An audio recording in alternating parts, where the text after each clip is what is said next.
You know, we all depend on systems that are supposed to bring light into our lives, the light of knowledge, of opportunity.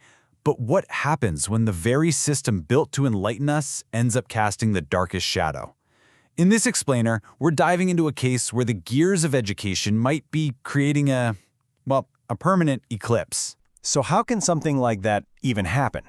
Well, the source material we're looking at uses this really powerful metaphor, a solar eclipse. We're going to follow this model to see how, in one specific case, it's alleged that procedural darkness is threatening to completely snuff out the institutional light. Okay, so before we get into the shadows, let's look at how things are supposed to work. Just imagine the entire European educational framework as this brilliant system of light, where knowledge and skills, what we'll call competencies, flow totally freely to empower every single student. So what exactly is this light? Well, in our model, it's EU educational competencies. Think of these as standardized skills, like digital literacy or critical thinking, that make a student's degree or certificate valuable everywhere in Europe. They're basically the common currency of knowledge. So in a perfect world, the path is crystal clear. The EU framework, that's our sun, emits this light of knowledge. The regional authorities, they act like the atmosphere, adapting and passing it along. The school is like a final lens, focusing it. And then the student, our Earth, receives that pure light as valuable, real-world skills. It's just a perfect, straight shot from the sun to the Earth. But what happens when something gets in the way? This is where the story takes a pretty dark turn into what the sources are calling a permanent eclipse. Let's see how this shadow actually starts to form. And here is the central conflict. On the surface, you have the official procedure. Everything's supposed to be transparent, fair, by the book. But the sources allege there's this whole shadow operation running underneath, one that's fueled by murky actions, secret files, and twisting the very rules meant to keep things fair. The sources actually give this shadow reality a name, a procedural simulation. And that is a powerful idea, right? It's like creating this whole administrative play. On stage, in public, everything looks totally legal. But it's behind the curtain where the real, damaging work is allegedly being done. So what is it that's causing this eclipse? In our solar system model, the moon is the local administration. This is the body that's orbiting right between the sun, that EU framework, and the Earth, the student. And if it positions itself just right, it can cast this permanent shadow, blocking the light of knowledge from ever reaching the person it was meant for. Okay, let's get specific.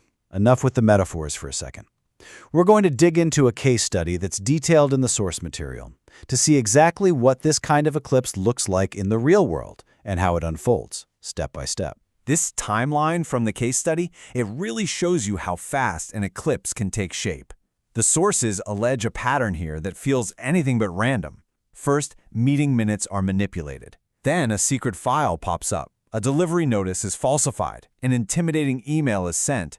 And it all leads to this negative performance review that was apparently signed weeks earlier, but only delivered after this whole campaign. The argument is that this isn't just a series of mistakes.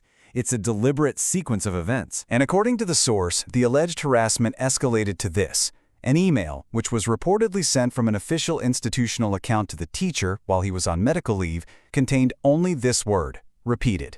It's a really stark message that shows just how severe the situation had allegedly become. And look, these aren't just claims of bad behavior or office politics. They're allegations of breaking the law. As the source material points out, creating a hidden file could be a GDPR violation. Certifying a fake delivery, that could be document falsification under the penal code. Each step in that timeline supposedly lines up with a specific legal breach, which takes us from a simple workplace dispute to something with really serious legal weight. So what's the real damage from an eclipse like this? The sources point to 3 really devastating consequences. First, students get a devalued education. Second, a culture of fear starts to replace a culture of learning. And third, obedience starts getting rewarded over actual excellence and innovation. But an eclipse doesn't have to be permanent. I mean, if the local system is broken, where do you turn? Let's look at the guardians of the light, the higher authorities who might just be able to restore the system. So who are these guardians? The case file shows this really strategic appeal to 4 key EU bodies, and each one has a different kind of power. You got investigators for financial crime and fraud, a competition authority that can actually treat the administration like a rogue company, and even a direct line to the European Parliament for citizens to report when their rights are violated. And here it is. This is the linchpin of the whole argument. The sources contend that by mismanaging innovation and suppressing projects that are aligned with the EU goals, the local authorities' actions are directly messing with EU funds. And that is what gives these European guardians jurisdiction. It completely transforms what looks like a local problem into a serious European concern. This all brings us to a final, pretty profound concept from the source material: luminetic. It's described as the kind of ethic that emerges only when institutional ethics have completely broken down.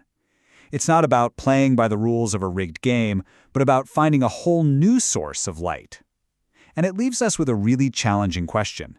When the systems that are designed to enlighten us fail, where do we turn to find the light?